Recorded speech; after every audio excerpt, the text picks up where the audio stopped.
Vamos ler o livro do profeta Isaías, no capítulo 49.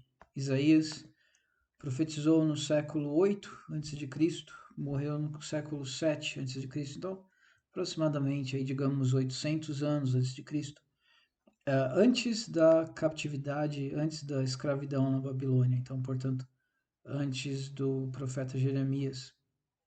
Tanto que quando Cyrus chegou para dominar a Babilônia, após Nabucodonosor, enfim, o profeta Daniel mostrou para Cyrus, o general, o imperador, o rei Cyrus, tudo isso ele era, o livro do profeta Isaías, um trecho no qual Cyrus era mencionado por nome, dizendo que aconteceria. E ainda mais impressionante do que isso, no capítulo 49, o próprio Senhor e Salvador Jesus Cristo fala num diálogo com Deus. Então nós estamos aqui presenciando algo magnífico, um diálogo entre filho e pai, as duas pessoas da Trindade num diálogo entre si. Vamos ver se eu consigo fazer jus à glória desse capítulo. Então, se alguém perguntar para os senhores onde no Velho Testamento é feito menção da vinda de nosso Senhor e Salvador Jesus Cristo, de sua crucificação, sua ascensão, dele estar morto por 3 dias e depois ressuscitarem, onde está escrito que isso vai acontecer? Isso foi escrito 8 séculos antes, no livro do profeta Isaías, num outro local, por uma outra geração, foi profetizado pelo profeta Isaías que isso aconteceria. Então começa o capítulo, Jesus Cristo, antes de nascer, Jesus Cristo na eternidade, falando com o Pai. E diz: Ouvi-me, ó ilhas, escutai-vos, povos de longe. Para quem ele está falando? Para nós, inclusive. Então, Cristo está falando diretamente conosco aqui. Cristo, antes de nascer, de se tornar homem, está avisando, ei, se você é das ilhas, se você é dos povos de longe, ou seja, você não é judeu, ouve isto também, que este capítulo é do seu interesse. O Senhor me chamou desde o ventre, desde as entranhas da minha mãe, fez menção do meu nome. Aqui está uma profecia que é cumprida também na vinda de Cristo, quando ele estava ainda no ventre da sua mãe Maria. Já o anjo veio e explicou para Maria o que estava acontecendo, etc, etc. Então, mais uma profecia que se cumpre também. Fez a minha boca como uma espada aguda, uma profecia que se cumpre tanto na primeira vinda, no primeiro advento de Cristo, no seu ministério de 3 anos e meio, dos 30 anos aos 33 anos e meio. A espada, a boca, sua palavra era como uma espada aguda, uma espada que cortava certeira e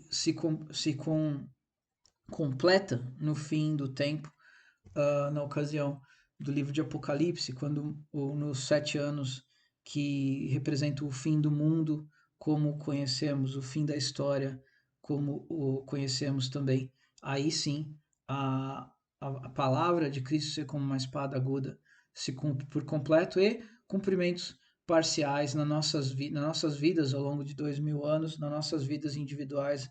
As palavras de Cristo são sempre como uma espada aguda que cortam, que eliminam o mal, que definem os nossos destinos. Com a sombra da sua mão me cobriu, diz Cristo. Me pôs como uma flecha polida e me escondeu na sua aljava. Então, para Deus, para o Pai, o Filho era como uma arma secreta que no momento certo ele ia utilizar. Porque é um grande campo de batalha a história humana, a história da criação. É uma batalha entre o bem e o mal. E o Filho era a arma secreta do Pai para fazer o que devia ser feito na hora certa. Então, o Senhor me pôs como uma flecha polida, ele me escondeu na sua aljava. Então ele disse, agora Deus falando, o pai falando para o filho: Tu és meu servo. E tu és Israel. Aqui já um indício de qual seria o próximo passo. Peraí, ele é Israel? Mas ele não é o filho? Sim, ele vai se tornar Israel. Como? Nascendo de uma mulher que fazia parte da família real, fazia parte de uma das tribos de Israel. Aquele por quem hei de ser glorificado, de novo, futuro. Porém eu disse, de novo o filho falando, porém eu disse, agora uma profecia sobre como vai ser a vida de Cristo. Debalde eu tenho trabalhado, inútil e vãmente gastei as minhas forças. Todavia, o meu direito está perante o Senhor, e o meu trabalho está perante Deus.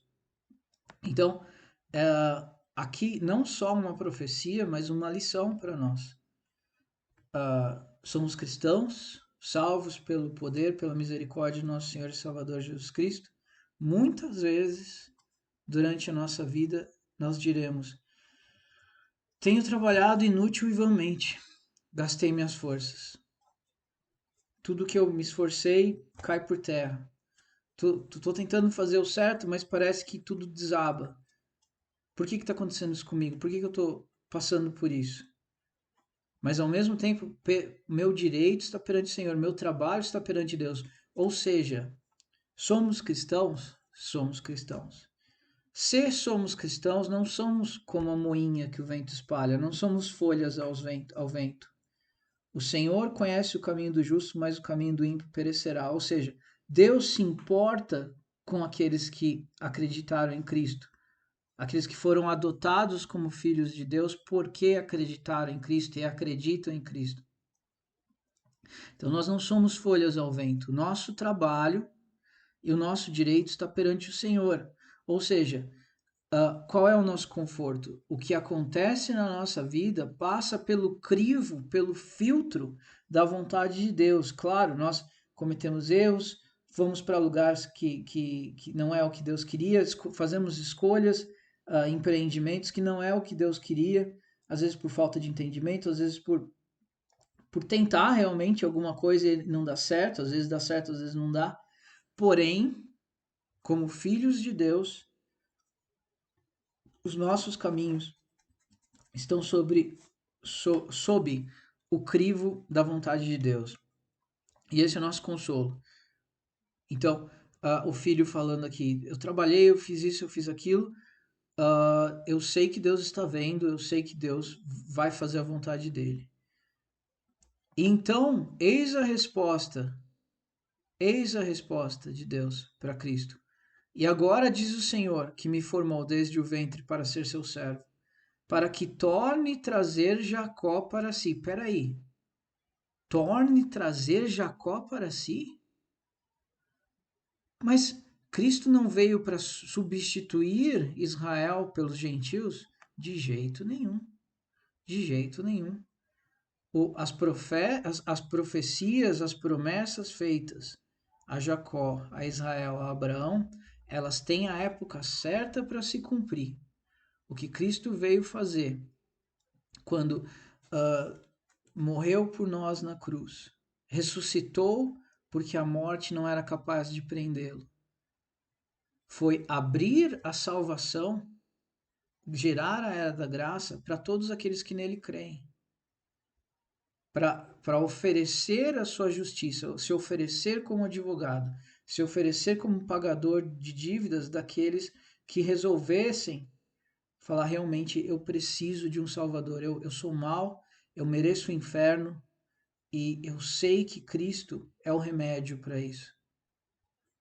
Então, mas não quer dizer que Israel não tem seu papel nas profecias, na consumação dos tempos, quando chegar os 7 anos do fim do mundo, descritos em riqueza de detalhes no livro de Apocalipse, como nós já fizemos vários estudos a respeito.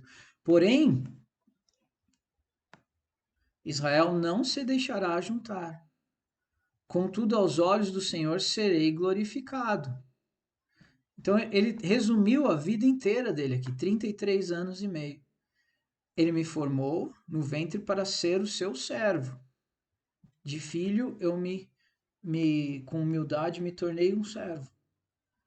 E qual era a minha função quando eu vim? Era trazer Jacó para si, Israel, o reino de Israel. Ele veio oferecer para Israel o reino. Israel não se deixa juntar, ou seja, não foi surpresa nenhuma quando os hebreus não aceitaram Cristo como Messias na primeira vinda. Na primeira vinda.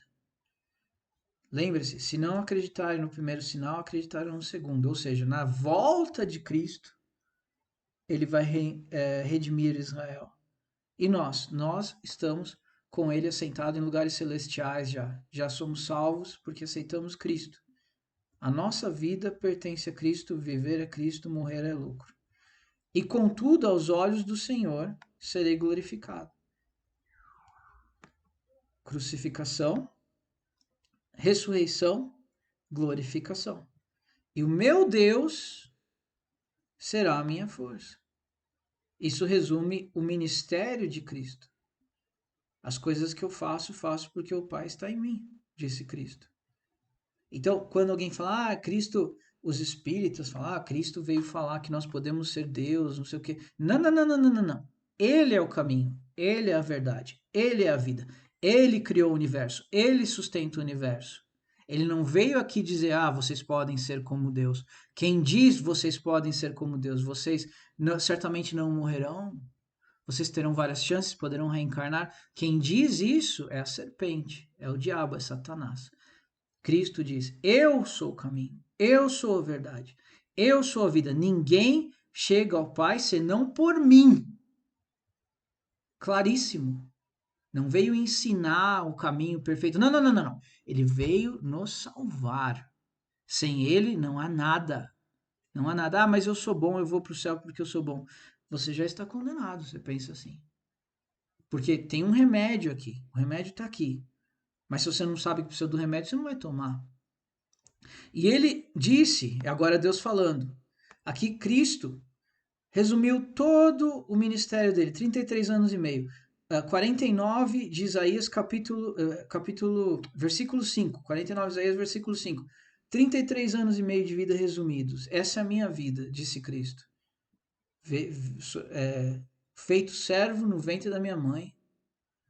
Minha função é oferecer o reino para Jacó, ser o Messias de Israel. Israel não se deixa juntar quando eu for.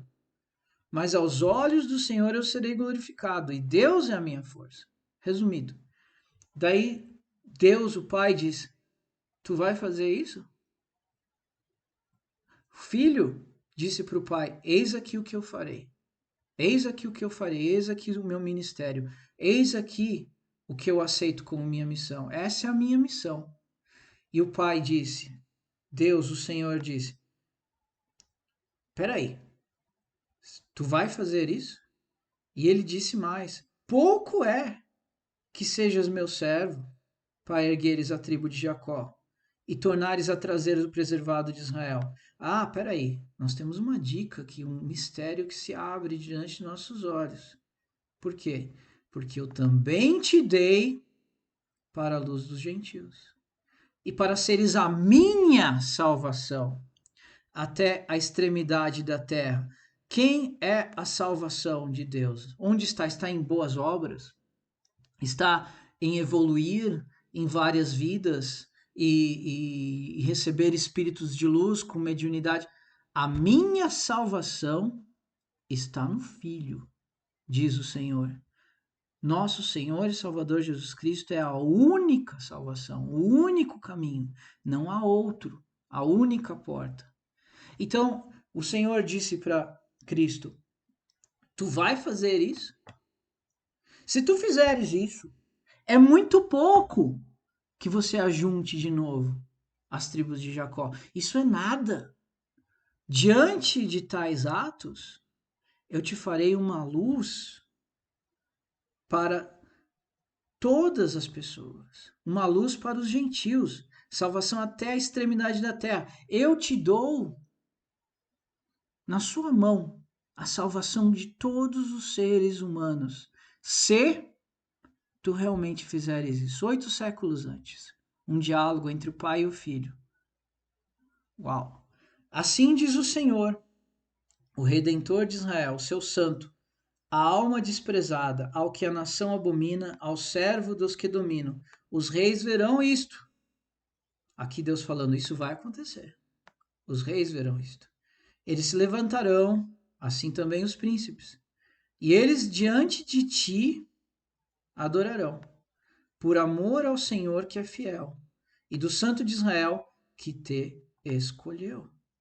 E assim diz o Senhor: no tempo aceitável te ouvi, e no dia da salvação te ajudei, e te preservarei, e te darei por aliança do povo para estabeleceres a terra, e dar-lhes em herança as herdades assoladas, para que tu possa dizer aos presos: sai, e aos que estão em trevas: aparecei. E eles pastarão nos caminhos, em todos os lugares altos haverá seu pasto. Nunca terão fome, nem sede, nem calor, nem o sol os afligirá. Porque o que se compadece deles os guiará, os levará mansamente à fonte das águas. E farei de todos os meus montes um caminho, e as minhas estradas elevadas serão alteadas. E eis que estes virão de longe, e eis que aqueles do norte e do ocidente, aqueles virão também da terra de Sinim. Então, senhores, eis aqui, onde está escrito que Cristo viria? Onde Cristo aceita a missão que o Pai propõe? E onde está escrito qual é a recompensa de Cristo por aceitar essa missão? Onde está escrito que Cristo é o Filho e a arma secreta de Deus é uma flecha na sua aljava? Isaías 49. Então, senhores, nós somos parte de algo muito especial. Como eu disse no vídeo anterior, nós somos pequeninos, nós não somos nada.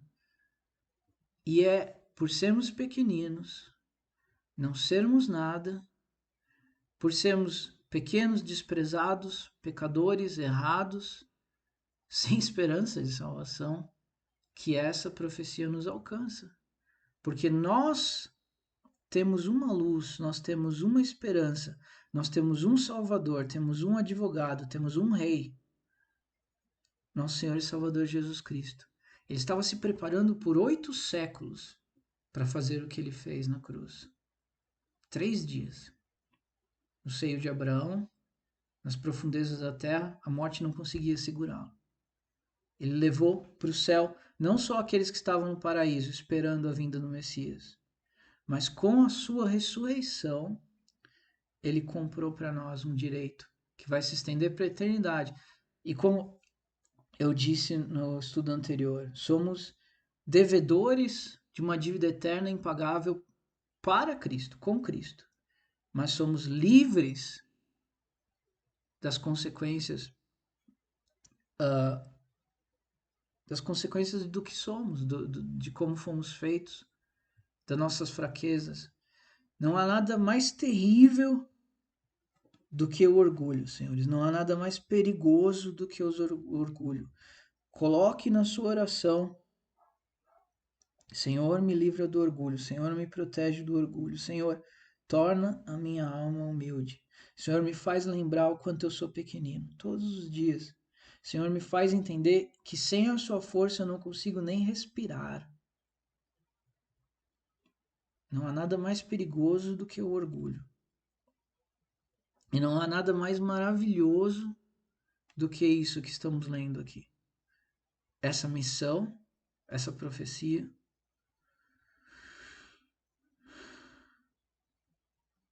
Tu que está me ouvindo agora, tu é parte disso. Dá para entender o tamanho disso? Não que tu vai se sentir especial por isso. Se sinta abençoado. Extremamente abençoado. Imagine, senhores, que os senhores achassem na rua um bilhete de loteria sorteado, milhões de reais. A partir daí, sua vida muda. tudo ficará melhor, tudo ficará mais leve. Não precisa se preocupar com dívidas, não precisa se preocupar com o futuro, não precisa se preocupar com falta de nada. Não precisa se preocupar com os perigos da vida. Tudo vai ficar mais leve. O que é que nós temos quando aceitamos Cristo? É a certeza de que o mal nunca mais virá à nossa vida? Não, é a certeza de que tudo ficará mais leve. Não importa o que aconteça, nós temos Cristo para nos proteger. Não importa o que aconteça, nós sabemos que passou pelo crivo, pelo filtro de nosso Senhor e Salvador Jesus Cristo. Tem uma razão para acontecer. Ele vai nos dar força para fazer passar. Ele pode dar uma saída. Ele pode nos ajudar a aprender com aquilo. Ele pode nos tirar do outro lado. E se tudo der errado, e se tirarem a nossa vida, no exato segundo que tirarem a nossa vida, assim que nossos olhos fecharem, eles vão abrir de novo. E o que nós veremos diante de nós? A eternidade, o nosso Rei, o nosso Pai, e absolutamente nada poderá nos machucar. Por quê?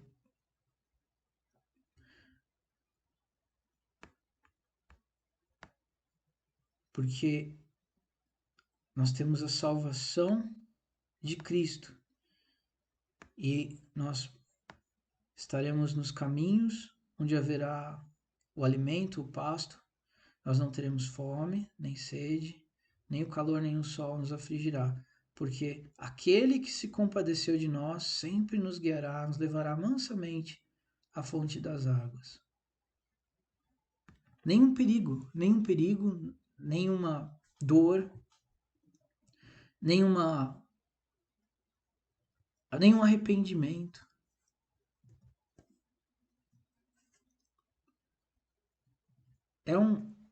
É muito melhor do que um bilhete de loteria.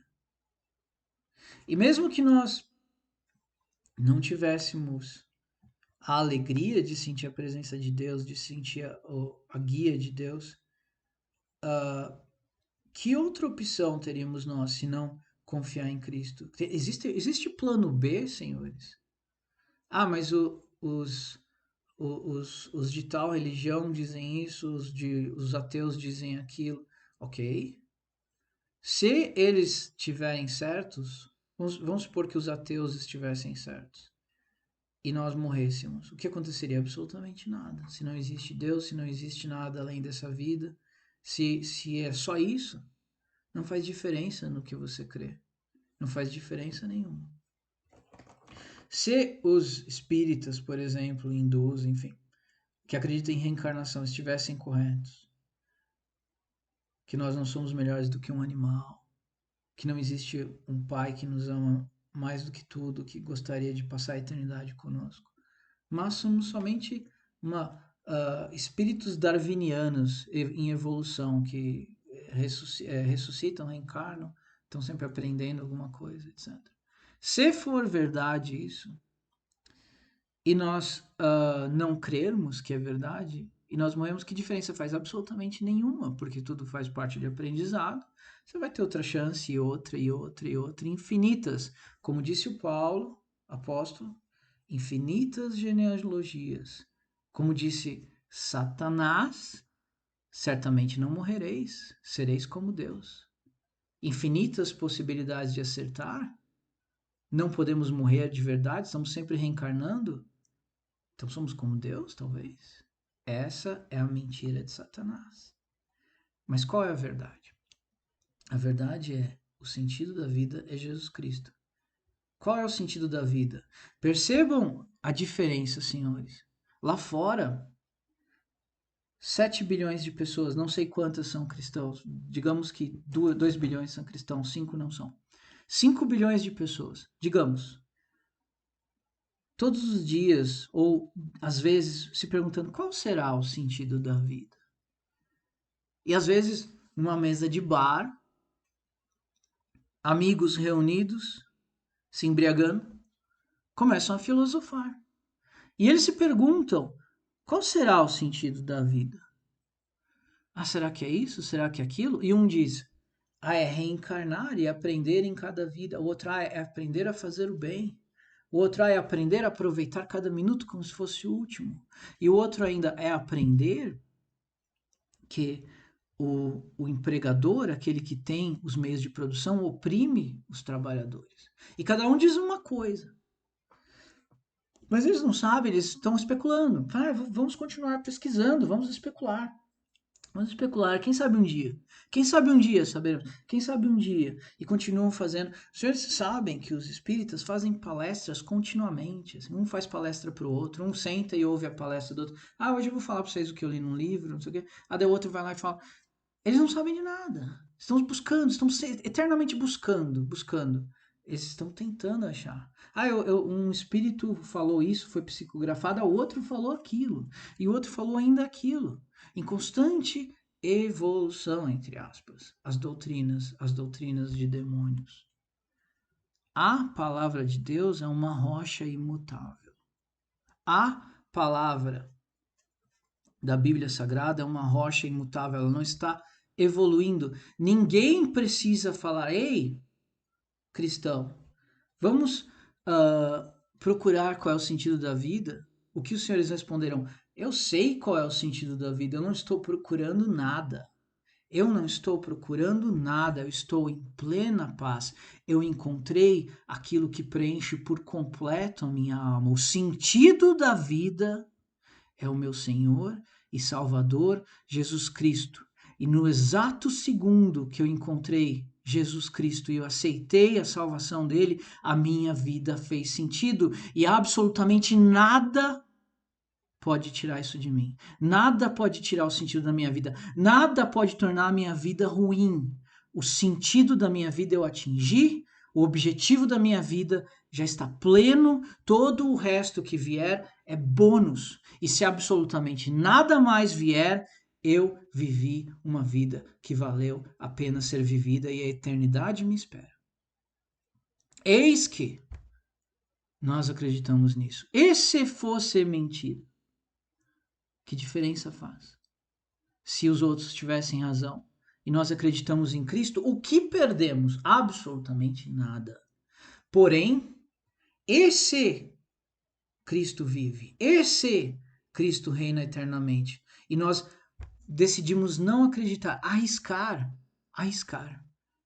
Em vez de colocar todas as nossas esperanças em Cristo, a gente, não, eu ponho todas as minhas esperanças no ateísmo. Ou então, na doutrina dos espíritos, da reencarnação. É isso que eu acredito e eu rejeito, digamos que alguém falasse isso. Eu, entre aspas, rejeito a salvação.